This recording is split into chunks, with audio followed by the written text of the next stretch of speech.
नमस्कार मित्रों, पिछली वीडियो में देखा भीमा के पिताजी और चाचा को कुछ लोग मार मार कर बेहोश कर देते हैं और उन्हें ले जाकर अस्पताल में भर्ती कराया जाता है। कैलाशा बुआ आ जाती हैं और कुछ बातचीत करती हैं। तो आइए मित्रों, अब जानते हैं इससे आगे का। भीमा के पिताजी और चाचा को होश आ जाता है। कैलाशा बुआ जी भीमा की माँ से कहती है, जाओ अब अंदर जाओ, तुम्हारे परिवार को तुम्हारी जरूरत है। और वो दोनों लोग अंदर चली जाती है। कुंदन कहता है, चाचा आप चिंता मत कीजिए, कुछ भी नहीं होगा आप लोगों को। डॉक्टर साहब आ जाते हैं। कुंदन कहता है, डॉक्टर साहब ये लोग ठीक तो हो जाएंगे? डॉक्टर साहब कहते हैं, चोट ज्यादा लगी है, कुछ इंजेक्शन और दवाई मंगवानी होगी और 2 दिन तक इन्हें यही अस्पताल में रहना होगा। हम दवाई लिख दे रहे हैं, ले आइए, ठीक हो जाएंगे। उधर कैलाशा बुआ जी के घर में बुआ की बेटी विशंबर का ताला खोल देती है। पवन की माँ विशंबर को चाय देती है। विशंबर नाराज होकर चाय की कप को फेंक देता है और कहता है, आपका दिल पत्थर का है क्या? एक जिंदगी को अस्पताल के बिस्तर पर पहुंचा दिया गया है और आप कह रही हैं चाय पी लीजिए, थोड़ी तो मानवता रखिए भाभी।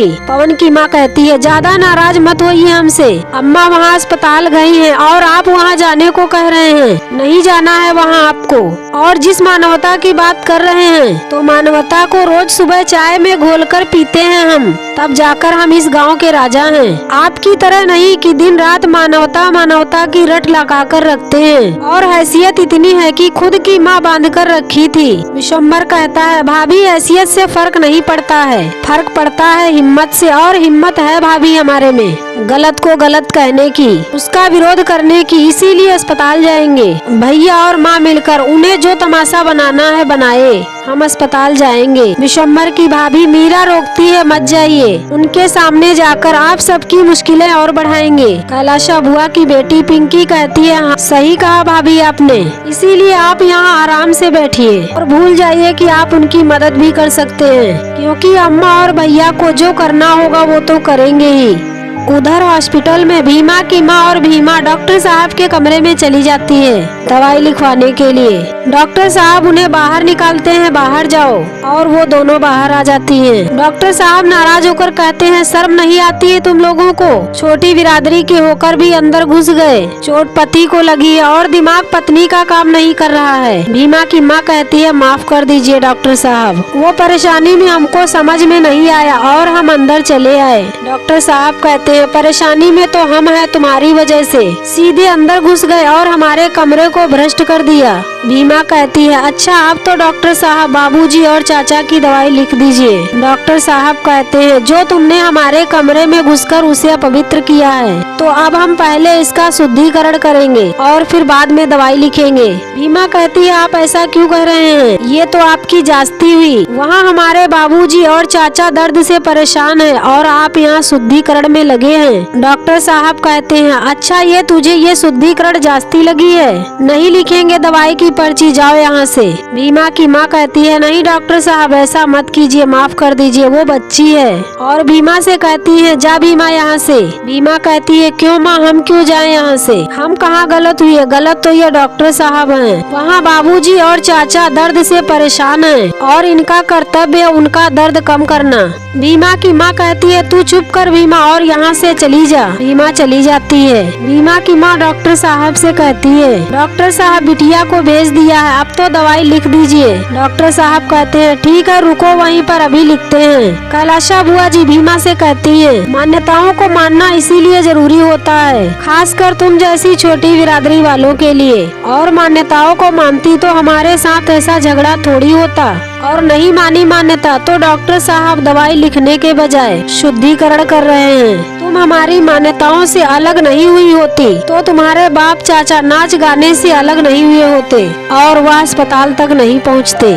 सारा खेल सब कुछ मान्यताओं का ही है।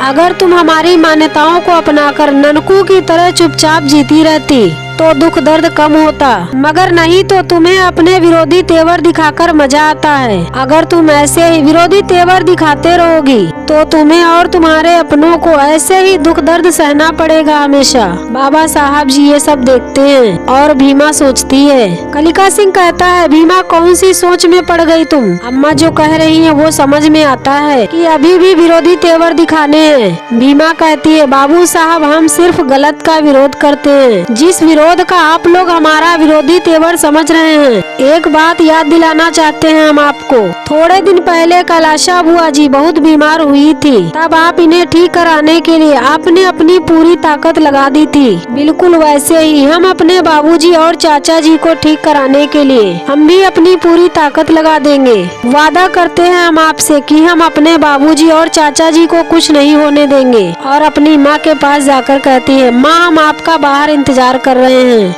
और भीमा बाहर चली जाती है। बाबा साहब जी कहते हैं, सही जवाब दिया तुमने भीमा। उनकी मान्यताओं के सवालों पर अपने कर्तव्यों का जवाब देकर तुमने इस नाजुक समय में इस टकराव को बचाया है। बिल्कुल सही किया है। भीमा कहती है, बाबूजी और चाचा जी को जल्दी ठीक कराने की हमारी उस सोच को इस बार कैलाशा बुआ जी और बाबू साहब को धराशायी करने नहीं देंगे, फिर चाहे जो भी हो जाए। बाबा साहब बहुत खुश होते हैं। डॉक्टर साहब दवाई लिख देते हैं और कहते हैं, इसमें दवाई लिख दिए हैं और इसे उठा लो और अपनी बेटी को शांत रहना सिखाओ। भीमा की माँ दवाई का पर्चा उठाकर धन्यवाद देती है और वो चली जाती है। कैलाशा बुआ जी डॉक्टर साहब को बुलाती है और कलिका सिंह पूछता है, डॉक्टर साहब ये जो दवाई लिखे हैं उसका खर्चा कितना तक आएगा? डॉक्टर साहब कहते हैं, यही लगभग 25 रुपए। कैलाशा बुआ जी कहती है, बढ़िया, नहीं तो इतने की तो हम लिखवा ही लेते। भीमा की माँ भीमा से कहती है, भीमा चलो अब जल्दी से दवाई लेकर आते हैं। और वो चली जाती है दवाई लेने के लिए। कैलाशा बुआ जी कहती हैं, अब समय आ गया है कि भीमा के साथ असली खेल खेलने का और अपनी समाज की मान्यताओं को स्वीकार करने पर मजबूर करने का।